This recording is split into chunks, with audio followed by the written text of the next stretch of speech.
नाव वाला एक समकोण त्रिभुज है, उसमें ये कह रहा है कि 5 सेमी के पट्टे घुमाने पर, अगर हम 5 सेमी के पट्टे घुमाएंगे तो ऊंचाई हो जाएगी हमारी 5 सेमी, और 13 का त्रिज्या ऊंचाई, और 12 सेमी जो है वो हो जाएगी इसके आधार की त्रिज्या।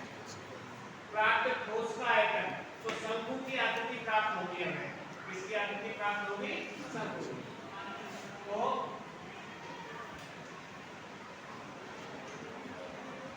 शंकु के आधार की त्रिज्या 5 सेमी के पट्टे घुमाया है हमें, तो त्रिज्या होगी इसकी 12 सेमी, और ऊंचाई हो जाएगी इसकी 5 सेमी। अब शंकु प्राप्त हो गया तो हमें शंकु का आयतन निकालना है।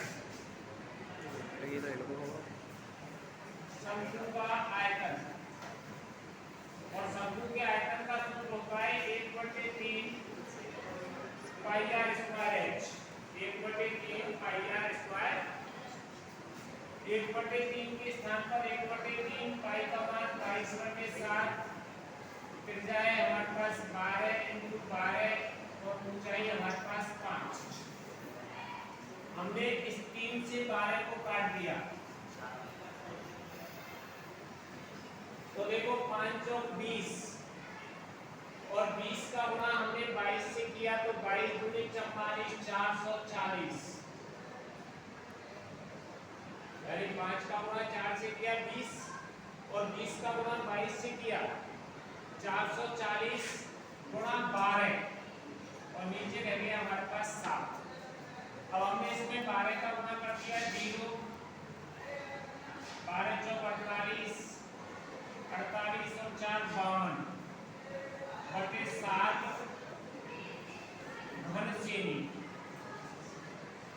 आयतन है, घन इकाई में आता है, तो ये तो हमारा आ गया इसका आयतन। अब इसमें दूसरा क्वेश्चन पूछा है वक्र पृष्ठीय क्षेत्रफल।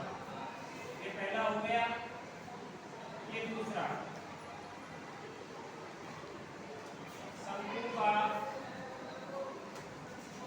वक्र पृष्ठीय क्षेत्रफल, इसका होता है पाई आर एन।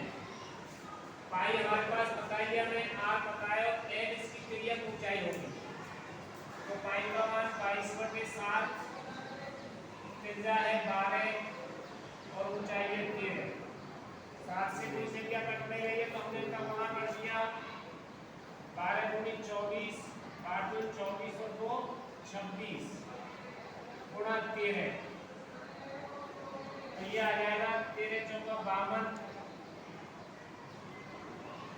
वहां से कितने लगी 5, 13 पंजे 65, 13 छिके 78, और 5 हो गया आपके पास 83 में से 3 आ गया, हासिल रखी 8, और 13 दूनी 26 और 8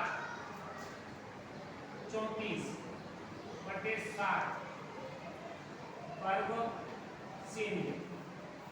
ये आ गया आपके पास क्या? वक्र पृष्ठीय क्षेत्रफल।